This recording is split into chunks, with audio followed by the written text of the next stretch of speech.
بارے میں یہ کتاب مشکات شریف کی شرح میرے پاس رکھی ہوئی ہے۔ حضرت علامہ حکیم الامت الحاج مفتی احمد یار خان نعیمی صاحب نے ایک حدیث کی شرح کرتے ہوئے ارشاد فرمایا کہ جو شخص اپنی زبان کی حفاظت نہیں کرتا اور جو سمجھ میں آتا ہے وہ بولتا ہے تو کیا وہ مومن کامل نہیں ہو سکتا؟ کیونکہ مومن کامل کی پہچان یہ ہے کہ وہ اپنی زبان کی حفاظت کرتا ہے۔ فرماتے ہیں ان عبداللہ ابن عمر، حضرت عبداللہ ابن عمر سے مروی ہے، قال، وہ کہتے ہیں قال رسول اللہ صلی اللہ علیہ وسلم اربع من کن فیہ کان منافقا خالصا۔ حضرت نبی اکرم صلی اللہ علیہ وسلم نے ارشاد فرمایا کہ 4 چیزیں جس شخص کے اندر ہیں، 4 چیزیں، فرمایا کانا منافقا خالصا، وہ خالص منافق ہے، پکا منافق ہے۔ اور فرمایا ومن کانت فی خصلۃ منہن، اور اگر 4 تو نہیں ہے ایک ساتھ لیکن ایک ہے ان میں سے، 4 میں سے کوئی ایک ہے، تو فرمایا کانت فی خصلۃ من النفاق، تو اس کے اندر نفاق کی علامت موجود ہے۔ وہ ہیں کون کون سی چیزیں جو آج بڑے دھڑلے سے امت مسلمہ میں عام ہیں؟ یہ حضور کا فرمان سنانے لگا ہوں۔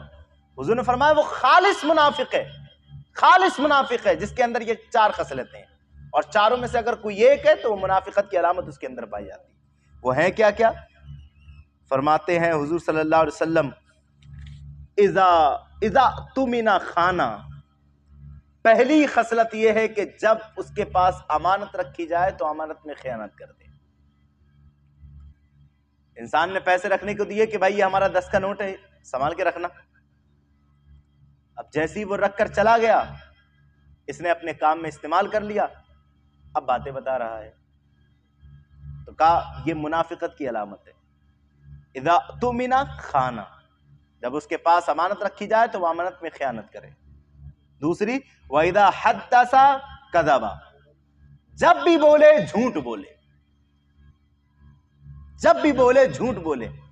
کہا جو ایسا شخص ہے کہ جب بھی بولے جھوٹ بولے، ایسا شخص کے اندر منافقت کی علامت پائی جاتی ہے۔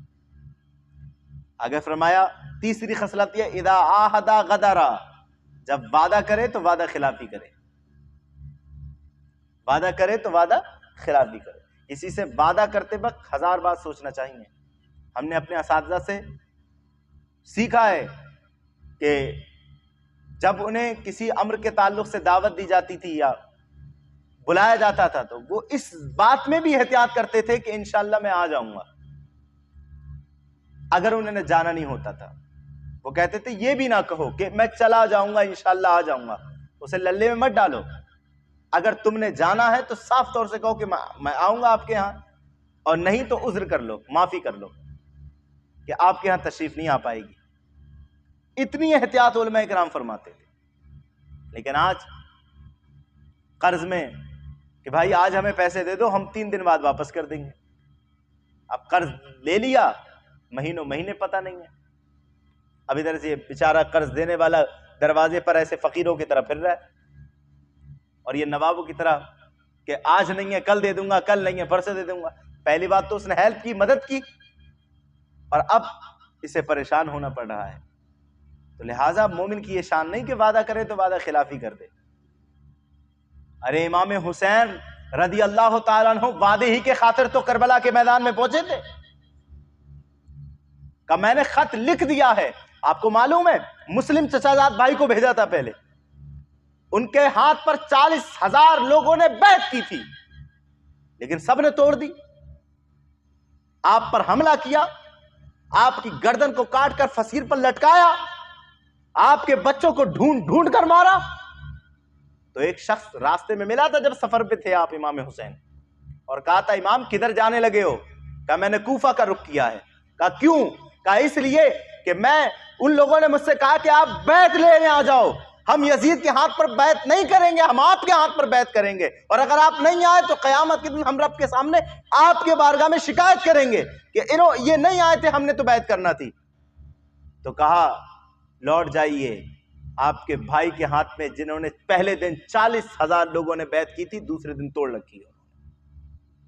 آپ کے بھائی کو جب فجر کے وقت جب نماز پڑھانے آپ کے بھائی کھڑے ہوئے تھے تو پوری مسجد بھری ہوئی تھی، لیکن جب یزید کے گورنر کی طرف سے اعلان ہوا کہ اگر جو بھی مسلم کا ساتھ دیا گا مار دیا جائے گا، تو جب سلام پھیرا تھا آپ کے بھائی نے تو مسجد کا ایک فرد مسجد کے اندر موجود نہیں تھا۔ امام علی مقام نہ جائیں، ان کے ارادے ٹھیک نہیں، وہ آپ پر حملہ کریں گے، آپ کے ساتھ بچے ہیں، آپ کے ساتھ بوڑھے ہیں، آپ کے ساتھ عورتیں ہیں، نہ جائیں، ان کا ارادہ ٹھیک نہیں لگ رہا۔ آپ نے کہا میں نے وعدہ کیا ہوا ہے، میں نے وعدہ کیا ہوا ہے، اب تو لوٹنے کا کوئی امکان نہیں ہے۔ امام حسین کی یاد ہاتھوں میں رومال پکڑ کے ناچنے سے نہیں ہوگی، امام حسین کی یاد وعدہ کر کے وعدہ پورا کرنے سے ہوگی۔ اس طرح وعدہ نبھایا انہوں نے۔ معلوم تھا کہ آگے موت ہے، معلوم تھا کہ ہماری خواتین کے سروں سے دوپٹے چھینے جائیں گے، معلوم تھا کہ خیمے جلا دیے جائیں گے، معلوم تھا کہ علی اصغر کے حلقوم پر تیر چلے گا، معلوم تھا کہ جوان علی اکبر کو گھوڑوں سے رونا جائے گا، معلوم تھا کہ میرے چھوٹے چھوٹے اغنو محمد میرے بھانجوں کو مار دیا جائے گا، معلوم تھا قاسم کی جوانی لٹے گی، معلوم تھا کہ سکینہ پیاس سے تڑپے گی، معلوم تھا کہ عباس کے بازو کٹیں گے، معلوم تھا کہ میرا بھی سر تن سے جدا ہوگا، لیکن وعدہ کیا تھا وعدہ پورا کر کے دکھایا۔ ہم کیسے حسینی ہیں بھائی؟ ہمیں صرف کودرا ہی آتا ہے۔ یہ ہے مومن کی شان کہ جب بھی وعدہ کرے گا، ارے حضور صلی اللہ علیہ وسلم کے پاس آیا ہے کہ یہودی، کچھ معاملہ تھا تو وعدہ کر لیا کہ آپ یہاں ٹھہریں، میں بھی گھر سے آتا ہوں، تو پھر حضور ٹھہرے رہے۔ کتنے دن؟ ایک دن نہیں، 2 دن نہیں، 3 دن مسجد نبوی میں نماز پڑھانے بھی نہیں گئے، وہیں مصلی منگایا، وضو کیا، وہیں نمازیں پڑھی۔ 3 دن کے بعد وہ جا کے بھول چکا تھا، 3 دن کے بعد اسے یاد آیا، ارے میں تو وعدہ کر کے آیا تھا کہ محمد صلی اللہ علیہ وسلم آپ یہاں ملنا۔ 3 دن بعد پہنچا، آپ نے مسکراتے ہوئے کہا کہ تو نے مجھے مشقت میں ڈال دیا، لیکن میں نے وعدہ خلافی نہیں کی، تو نے کہا تھا یہاں ملیں گے، دیکھ یہیں ہو۔ اس امت میں پیدا ہونے والا شخص جس کے نبی کا یہ حال ہو، وہ آج وعدے کر کے وعدہ کیسے توڑتا ہے؟ تو ہمیں نظر ثانی کرنے کی ضرورت ہے۔ تو فرمایا تیسری خصلت نفاق کی یہ ہے، اذا عاہد غدر، جب وعدہ کرے تو وعدہ خلافی کرے۔ اور چوتھی خصلت جو زبان پر سبقوں کی طرح رٹی ہوئی ہے، سبقوں کی طرح،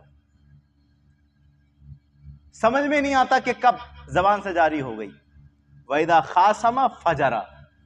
حضور نے فرمایا چوتھی نفاق کی بڑی علامت یہ ہے، جب بھی لڑائی ہو کسی سے گالی گلوچ کرے، وَإِذَا خَاصَمَ فَجَرَ، برا بھلا کہے، گالی گلوچ کرے۔ تو فرمایا یہ 4 چیزیں جس کے اندر جمع ہیں وہ خالص منافق ہے، اور جس کے اندر کوئی ایک ہے اس کے اندر منافقت کی علامت ہے۔ اب حکم منافق تو نہیں لگ سکتا کیونکہ شارع اسلام جا چکے ہیں، اب آپ کسی کو ڈائریکٹ نہیں کہہ سکتے کہ تم منافق ہو، لیکن ذرا یہ سوچو تو جس کے اندر یہ علامتیں ہیں اسے پھر اپنی پر غور تو کرنا چاہیے کہ کامل ایمان تو نہیں ہمارے پاس۔